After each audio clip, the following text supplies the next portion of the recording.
একটি ছড়ি যদি নৈতিকতা সম্পন্ন একটি ব্যক্তির হাতে থাকে তাহলে তা মানুষের উপকারেই ব্যবহার হবে। কিন্তু যদি সেই মানুষটার মধ্যে নৈতিকতা না থাকে তাহলে সেই ছুরিই তাকে ডাকাতে পরিণত করবে।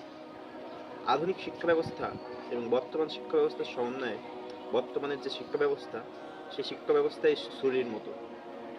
যে শিক্ষা ব্যবস্থায় মানুষকে শিক্ষিত করলেও মানুষকে নৈতিকতা সম্পন্ন করতে পারে না।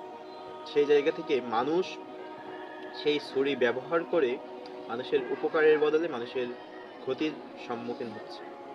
সেই জায়গা থেকে আমাদের এমন একটি শিক্ষা ব্যবস্থা প্রয়োজন, যে শিক্ষা ব্যবস্থায় শিক্ষার্থী শুধুমাত্র শিক্ষিতই হবে না, তার মধ্যে উন্নত নৈতিকতার সৃষ্টি হবে।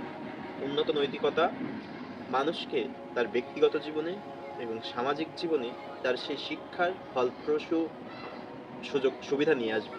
কিন্তু যদি সে শুধুমাত্র শিক্ষিত হয়ে বিসিএস ক্যাডার হয়ে প্রশাসনে বসে, সেই জায়গা থেকে বাংলাদেশের প্রত্যেকটা কোনায় কোনায় বাংলাদেশ আবারও দুর্নীতিতে চ্যাম্পিয়নের শীর্ষে পৌঁছাবে।